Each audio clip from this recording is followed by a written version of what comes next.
طيب رسالة مني بقى لاتحاد الكورة، لما احنا عندنا الامكانيات دي وعملنا مدينة اولمبية على اعلى مستوى وقدرنا ان احنا نجيب ونعمل احتفالية رائعة، لماذا احنا بنلعب بطولاتنا خارج هذه العاصمة الإدارية أو المدينة الأولمبية اللي موجودة في العاصمة الإدارية، اللي هو يعتبر من أقوى الاستادات اللي بيسع 80,000 مواطن في مصر؟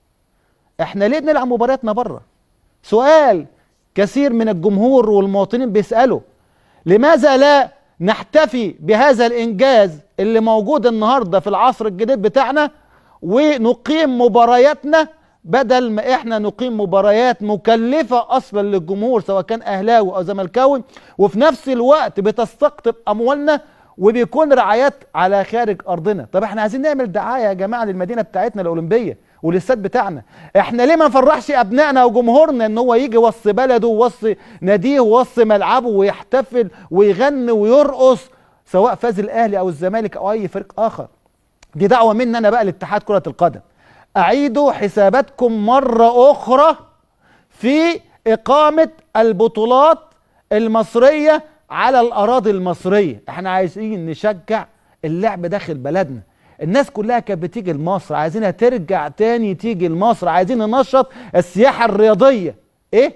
ايوه، عايزين نعمل سياحة رياضية في مصر، عايزين نعمل سياحة تستقطب نجوم العالم ومشجعين العالم يجوا هنا يشوفوا العاصمة الإدارية وجمالها وروعتها وإبداعاتها ونظافتها والتقنية الحديثة اللي موجودة والنظافة اللي موجودة والطرق اللي موجودة والإدارة اللي موجودة والمباني اللي موجودة.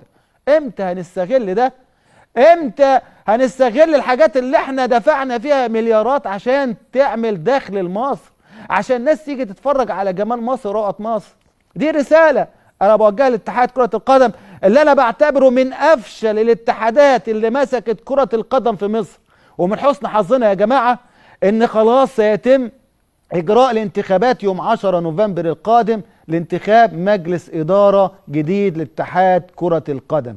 عشان كده بقول لكم ان الفكر الاستثماري الرياضي لازم نبدأ فيه من النهارده. لازم نفكر ان احنا نعمل استثمار النهارده لمصر يكون عنصر دخل قومي لمصر، عشان نقدر نستفيد من المواهب اللي موجوده عندنا من الشباب واللعيبه بتاعتنا، عشان نقدر نخلي العالم كله يعمل سبوت على مصر ويقول مصر فيها 100 محمد صلاح.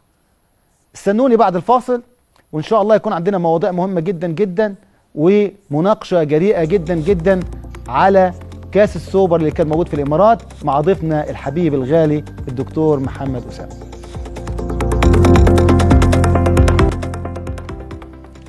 كان الله في عون